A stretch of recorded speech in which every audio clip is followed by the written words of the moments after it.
Okay, we've talked about the early history of the atomic model. Now let's start to get into the development of the new atomic model. And the scientists involved in the development of the new atomic model quite often were mathematicians, not actually experimental chemists. And so you're going to see a lot of mathematical models and explanations for what we see in the atomic model. So, why did we need a better atomic model? So Rutherford's model of the atom was good, but it didn't explain how electrons stayed in orbit around the nucleus. In the early 20th century, a new atomic model was developed because of investigations into the absorption and emission of light. So let's look at what scientists were observing about light and why we needed a better model of the atom. So when I say light in science, I'm talking about the entire spectrum of electromagnetic radiation.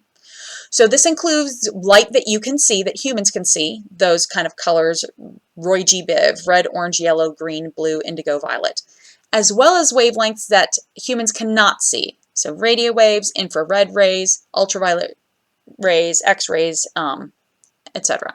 So electromagnetic radiation is a form of energy that travels at the speed of light in a vacuum. It moves at 3.00 times 10 to the 8th meters per second. Different types of electromagnetic radiation have different wavelengths and frequencies, and that's how we define them. That's how we tell the difference between a radio wave versus an ultraviolet ray. Electromagnetic radiation exhibits wave-like behavior as it travels through space. And this is that full spectrum. So we go from radio waves, which have low energy and low frequency. They have a long wavelength. Up through microwaves, infrared, through the visible spectrum, starting with the red, going up to the purple. Then we go ultraviolet, X-ray, gamma ray. And when we're up here at X-rays and gamma rays, these are high energy, high frequency rays. They have short wavelengths. So notice in terms of rays that can cause damage to humans, the gamma rays and the X-rays and the ultraviolet rays, these are the ones that you hear about causing cancer. Because they are so high energy that they can damage the DNA in your cells. All of these different types of electromagnetic radiation move at a speed of 3.00 times 10 to the 8th meters per second if you are in a vacuum.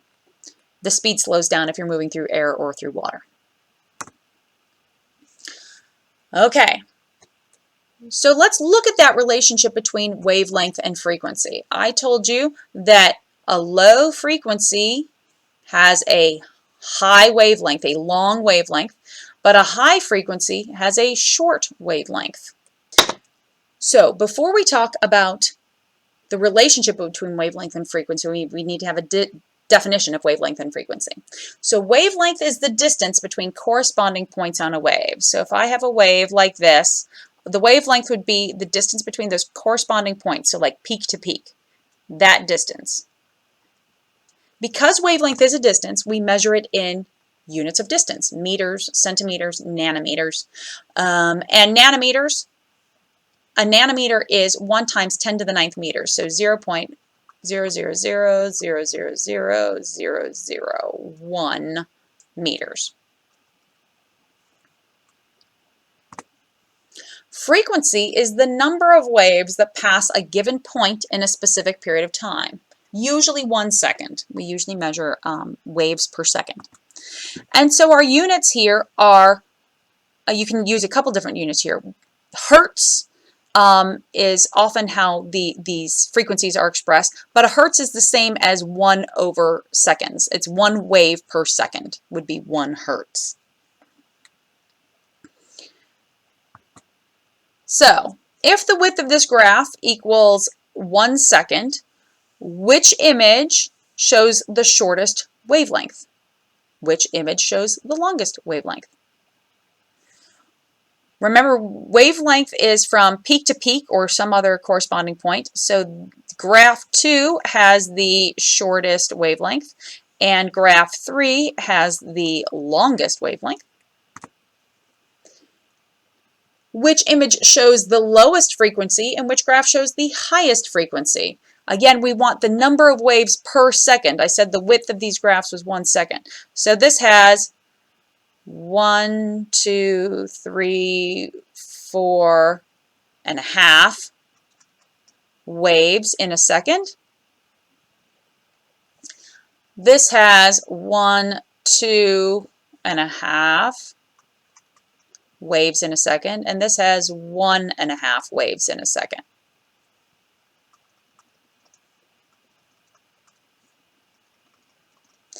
So the lowest frequency is for graph 3, and the highest frequency is for graph 2.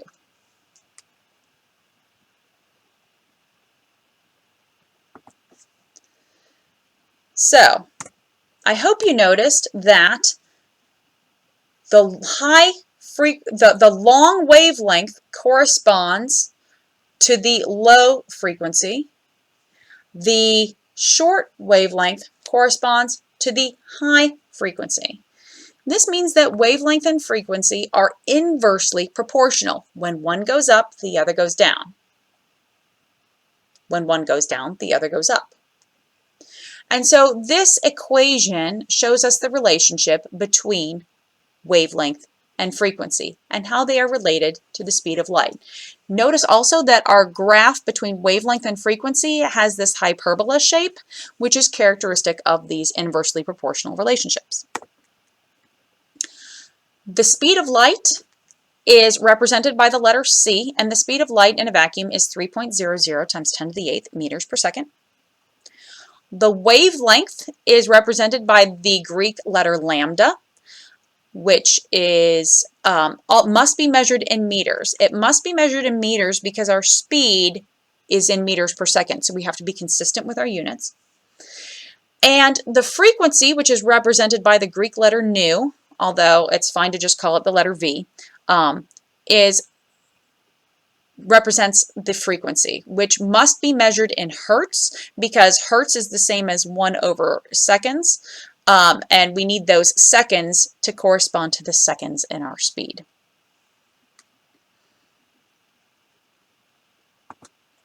So we can use this equation, this relationship, to actually calculate wavelength if we know the frequency, or calculate frequency if we know the wavelength. So we can find the frequency of a photon with a wavelength of 434 nanometers. I need to find the frequency, so it's nu that I'm trying to determine here. But I know the wavelength, it's 434 nanometers. So remember, I told you when you're doing these calculations that you have to be consistent with your units.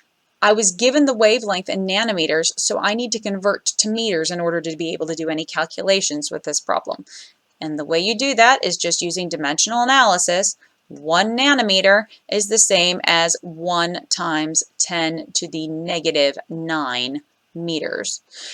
So doing the math, you end up with 4.34 times 10 to the negative 7 meters as your wavelength. The speed of light is a constant. It is always 3.00 times 10 to the 8th meters per second.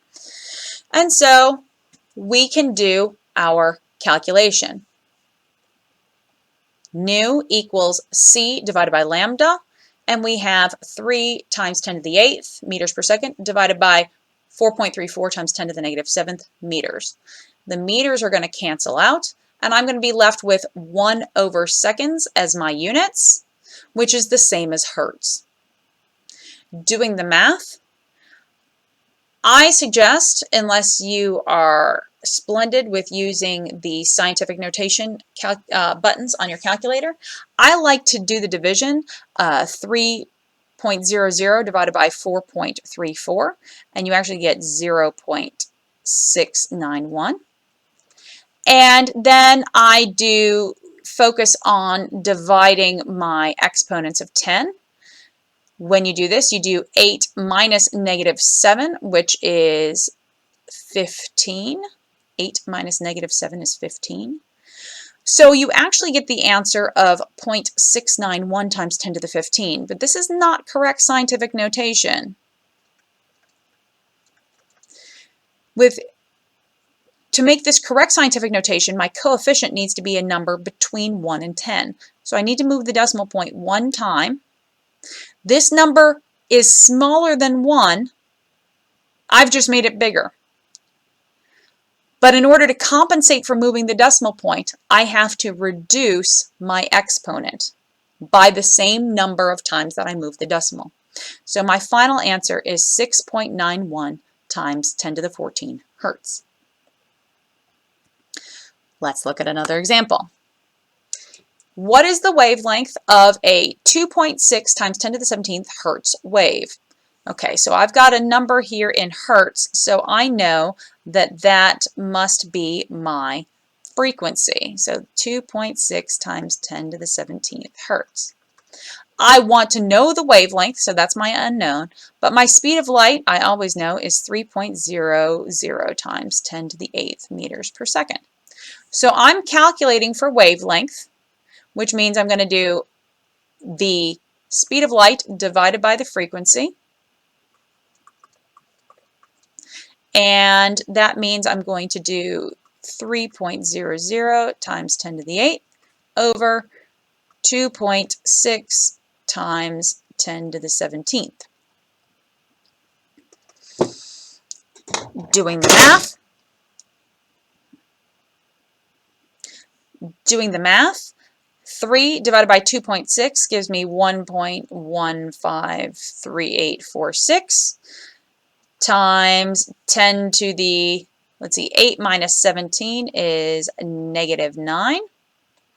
I do need to consider sig figs. Up top I have 3 sig figs, down below I have 2 sig figs, so I need to round my answer off to 2 sig figs.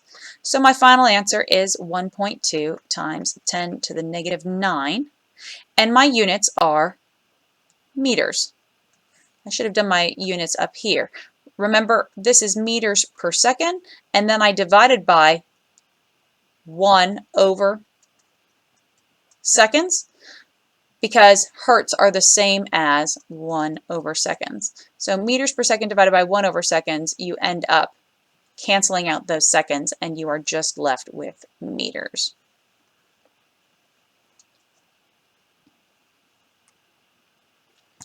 Let's do one more example.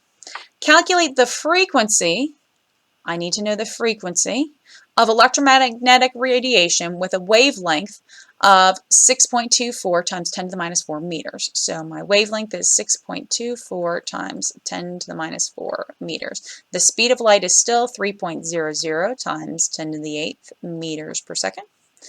And I'm trying to calculate the frequency. Frequency is going to be the speed of light divided by the wavelength, so 3.00 times 10 to the 8th meters per second over 6.24 times 10 to the -4 meters. Those meters are going to divide away, and I'm going to be left with 1 over seconds, or hertz, for my answer. When I do 3 divided by 6.24, I get 0.480769.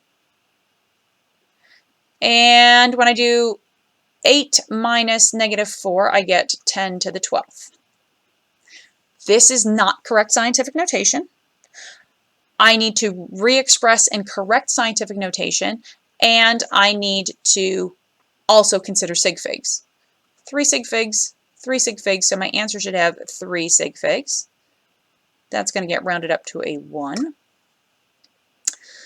And so I'm going to end up with a final answer, 4.81. I had to move the decimal point 1 time, but 4.81 is not the same as 0.481. Because I moved the decimal point 1 time to make the number bigger, I have to make this number smaller to compensate. So it's times 10 to the 11th. And you can use the units of 1 over seconds or hertz as your units.